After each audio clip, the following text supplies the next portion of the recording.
Hello, hello, bienvenue pour ce mini-épisode parce que j'avais envie de venir ici pour vous parler de quelque chose qui s'est passé hier avec un de mes clients qui est, je trouve, super important et que j'aimerais que plein de gens sachent et comprennent, surtout au sujet de leur corps et notamment si vous avez des douleurs au niveau du corps. Si vous avez mal au dos, mal aux hanches, peu importe où, c'est quelque chose de super intéressant à comprendre, super important à comprendre. Alors mon client, c'est un client avec qui je travaille depuis plusieurs années déjà, et il était venu me voir au début parce qu'il avait mal au dos. Il avait mal au dos. C'est un c'est l'archétype de la personne sédentaire, en fait, ce client. Et il travaille dans l'informatique, et puis le reste du temps, il joue aux jeux vidéo, il est très sédentaire, en fait. Il ne faisait pas du tout de mouvement. Et maintenant, on fait du yoga ensemble toutes les semaines. Et très rapidement, très rapidement, on a réussi à le débarrasser de son mal de dos. Et on a continué à travailler ensemble quand même parce que on a aussi identifié des soucis dans sa posture à différents endroits, et puis aussi pour le continuer à le faire bouger toutes les semaines parce qu'il aime beaucoup nos séances ensemble, et puis c'est un peu le seul moment de sa semaine où il bouge et où il peut donc se prévenir de futures douleurs.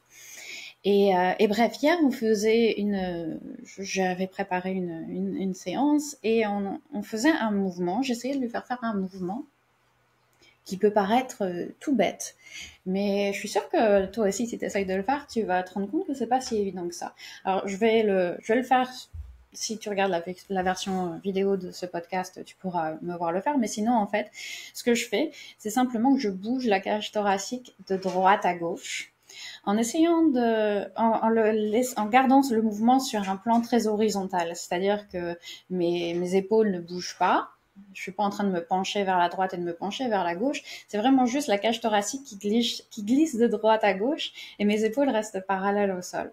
Bref, c'est un petit mouvement qui est tout simple, mais que quand je le fais avec mes clients, assez souvent, je me rends compte que c'est quelque chose de très difficile à faire pour eux, au début en tout cas.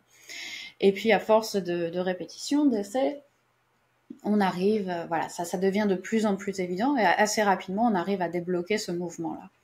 Et pour lui, ça fonctionnait pas du tout.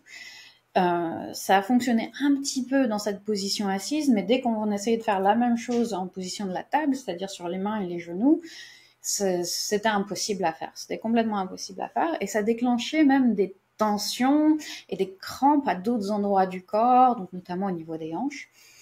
Et c'était quelque chose de complètement inaccessible pour lui.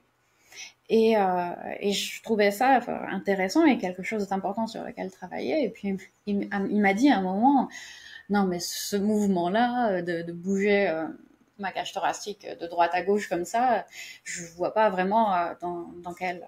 Enfin, j'ai jamais besoin de le faire, quoi. Donc, c'est pas grave si j'arrive pas à le faire. Et que nenni, je suis pas du tout d'accord. Je suis pas du tout d'accord parce qu'en fait, ce que ça montre aussi, le fait que quand il essaye de faire ce petit mouvement de droite à gauche, ça crée des douleurs ailleurs, c'est que il n'y a pas de connexion neuromusculaire qui se fait. C'est-à-dire que son cerveau et ses muscles, parce qu'il a des muscles qui lui permettent de faire ça, ils sont là, c'est sûr, mais la connexion entre son cerveau et ses muscles ne se fait pas. Il n'arrive pas à le faire.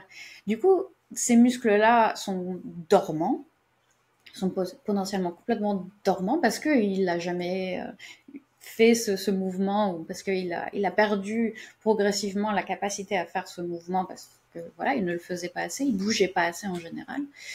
Et du coup, quand on lui demande de faire ce mouvement, il y a d'autres muscles qui sont pas censés faire ce mouvement-là, qui essayent de compenser. Et ça va être les muscles justement de sa hanche qui sentaient, qui se crispaient, qui créaient de la tension. Pourquoi ils se crispent et ils créent de la tension? Parce qu'ils sont pas censés faire ce travail-là, en fait. Ils font déjà leurs tâches qui leur sont assignées depuis toujours, et c'est de l'overtime, en fait. C'est des heures sup qu'ils font. Ils font une tâche où ils sont censés être juste là en assistance, mais qui n'est pas du tout leur tâche principale, et du coup ils se retrouvent un peu surchargés, comme on l'a tous été quand on travaille dans une boîte et qu'on nous donne des tâches d'un collègue qui est en vacances, par exemple, en plus de notre somme de travail habituelle. Et ce mouvement-là qui paraît bête, effectivement, c'est le fait de bouger la cage thoracique comme ça de droite à gauche. On fait rarement juste ce mouvement-là pour faire ce mouvement-là, mais dans plein de tâches de la vie de tous les jours, notre cage thoracique a besoin de pouvoir bouger de droite à gauche. Quand on attrape quelque chose, même quand on marche, quand on plein de mouvements différents. Je saurais même pas dire exactement lesquels, mais il y a plein de mouvements différents dans lesquels notre cage thoracique a besoin de se tourner, a besoin de pouvoir avoir toute son amplitude, tout son potentiel d'amplitude de mouvement à sa disposition. Et quand elle l'a pas, eh ben, ces autres muscles de la hanche, par exemple, ou d'ailleurs, vont compenser et vont se fatiguer. Et une fois de temps en temps, ça va, mais quand ça se répète jour après jour, après jour, après mois, après année, et ben ça crée des muscles qui vont être constamment épuisés, qui vont cramper pour une raison ou une autre, et qui vont créer des douleurs en fait au quotidien. Et c'est le cas pour lui parce qu'il a beaucoup de tension dans les hanches en général, et ça vient peut-être en partie de là. Je dis pas que c'est sûr que c'est pour ça qu'il a de la tension dans les hanches, mais c'est une piste à explorer en tout cas.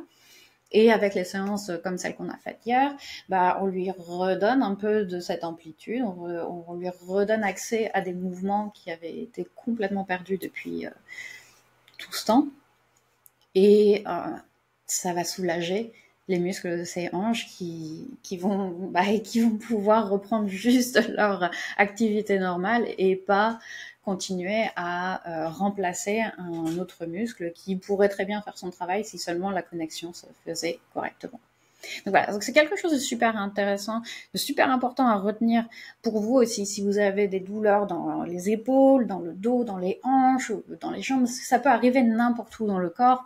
C'est pas seulement une histoire de cage thoracique et de hanches. Je l'ai vu à plein d'autres reprises. J'ai eu par exemple aussi les muscles de l'arrière de l'épaule qui étaient complètement dormants et qui rendent des mouvements par exemple de lever le bras vers l'arrière difficiles ou en tout cas avec une amplitude très très limitée. Si vous levez le bras par-dessus la tête et vous essayez de l'amener derrière la tête ou derrière l'oreille et que vous vous rendez compte qu'il a arrêté là, c'est qu'il y a certainement un petit souci de mobilité au niveau de l'épaule. Et ça peut, pareil, quand ces muscles-là sont un petit peu plus faibles, il y a d'autres muscles autour qui vont compenser, qui vont travailler plus vite. Donc, bien se souvenir de ça, se rappeler de ça, travailler sa force, travailler son amplitude de mouvement. Et comme d'habitude, si vous voulez que je vous aide à faire ça, n'hésitez pas à me laisser un commentaire, à me contacter. Et on pourra discuter de ça, on pourra voir comment je peux vous aider. Et ce serait avec grand plaisir. Et voilà. Donc, j'espère que ça vous a été utile. On en discute dans les commentaires ou en privé. Et à très très bientôt pour un nouvel épisode. Ciao.